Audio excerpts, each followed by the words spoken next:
दिनकर घटना plus two fast year मु आउ मो सांग दुई जण जनकर नाम पिंटू और अन्य जनकर नाम बंटी आ मोर नाम चिंटू।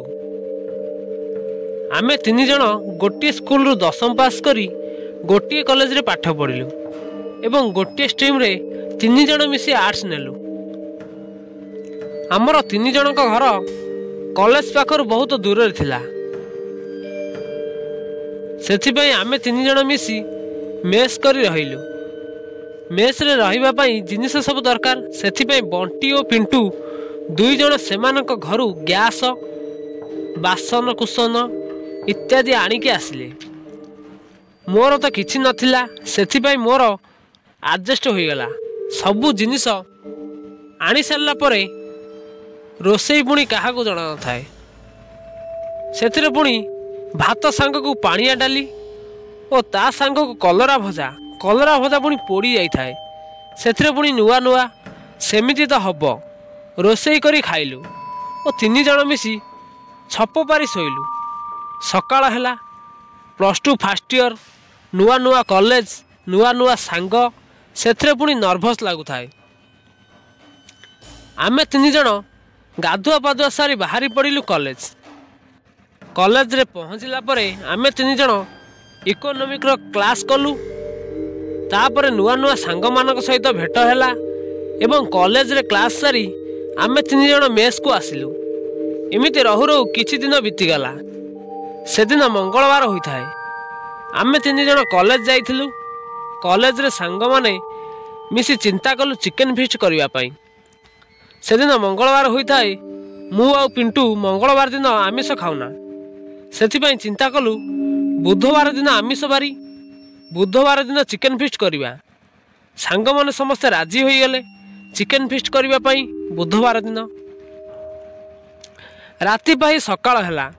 से दिन पुणी आम मानकर कॉलेज बंद करी चिकेन फीस्ट कलु, खाइलु और सांग माने तांको निज निज घर को गले और पिंटू और बंटी दुई जण सांग होई गाँ को बाहरिले। मेस रे रहिली मु एकुटिया। निछाटिया जागा, पुणी बिल मझिरे मेस। राति हेले आखपाख केही नाहांती। मु भाबिली सांग मान पाखक फोन करी कहीदेवी किए जणे आसिबो। मु कोन एई निछाटिया बिल मझिरे रही परिबी?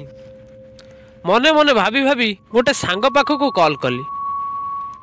मोर सांग कहला कि मोर टिके डेरी हबो, मु ट्यूशन सारिकी जीबी। मोर सांगर मेस ट्रेन लाइन से पाखरे थिला। मु भाबिली सांग कहिछि माने निश्चय आसिबो। सेतेबेलकु दिन गड़ी संध्या हेबा बसिलाणी। मु मोर रोसई काम सारी मार्केट आड़ गली और बुली बाली मेस रे आसी पहुँचला बेलकु राति 9टा बाजिथिला। मु खाइबा पीवा सारी टिके सोई पड़िली। किछि समय पर मो रूम कबाटटी को किए जणे बाड़ेइला। मोर हठात निद भांगी गला। मु भाबिली मो सांग आसीथिबो। मु जाई कबाटटी को खोली मोबाइल टच मारी देखिली रूम बाहर केही नाहांती। मु भाबिली मो सांग आसीछि मते डराइबा पई मो सहित खेलुछि। मु टिके घर भीतर को जाई कबाट देई मोबाइल टी बाहर करे तो पुणी कबाट बाड़ेइला। मु मो सांग पाखक कॉल लगेई कहली, तू मो सहित खेलिबू मु जानी परिबिनी बोली भाबुछु? मो सांग मते कुहे, तू पागल हो गलुणु, कौन मन मन गपी जाऊछु? मु पचारे, तू एबे कोउठी अछु? मो सांग कुहे, मु एबे ट्यूशन रे अछि। मु सेटा कुहे, तू मिछ कहूछु, तू बा एबे कबाट बाडौथिलु।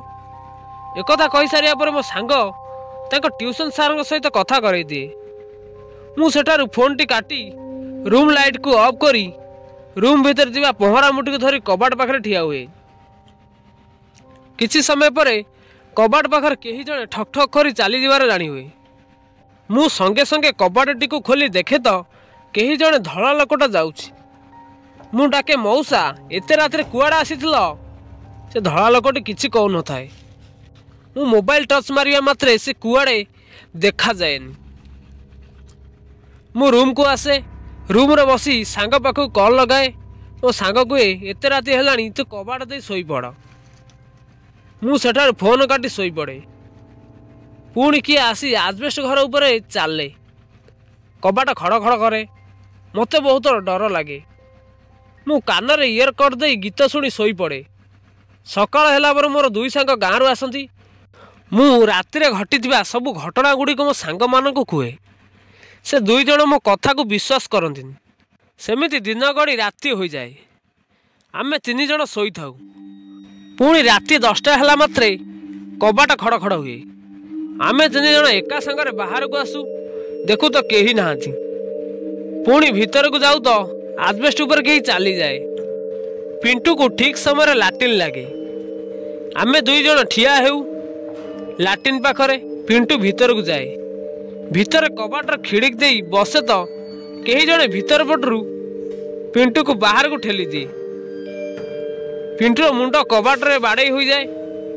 ପିଣ୍ଟୁ ଭୂତ ବାହାରିଲା କହି ଏକାଥରକେ ଦୌଡ଼ି ଆସି ଘର ଭିତରକୁ ଚାଲିଯାଏ। ତା ପଛରେ ଆମେ ଦୁଇ ଜଣ। ତାପରେ ସାଙ୍ଗ ହୋଇ ମୋବାଇଲ ଟର୍ଚ୍ଚ ମାରି ବାହାରକୁ ଆସୁ ତ ହଠାତ୍ ଆଗରେ ଆସି ଠିଆ ହୋଇପଡ଼େ। ମୁଣ୍ଡ ସାରା ଝାମ୍ପୁରା ଝାମ୍ପୁରା ବାଳ। ମୁହଁ ତାର ଗୋଟେ ପଟ ଜଳି ଯାଇଛି। ତାର ମୁହଁକୁ ଦେଖି ପିଣ୍ଟୁର ପ୍ୟାଣ୍ଟରେ ମୁତି ପକାଇଲାଣି। ମୋର ତ ପାଟିରୁ କଥା ବାହାରୁ ନଥାଏ। ଆମେ ତିନି ଜଣ ବଡ଼ ପାଟିରେ ରଡ଼ି ଛାଡ଼ିଲୁ। ଆମ ଡାକ କେହି ଶୁଣିଲେନି। ଆମେ ତିନି ଜଣ ଭଗବାନଙ୍କୁ ଡାକୁଥାଉ, ଆମକୁ ଟିକେ ବଞ୍ଚେଇ ଦିଅ। ହଠାତ୍ କଲ୍ ଆସେ ବଣ୍ଟି ମୋବାଇଲକୁ।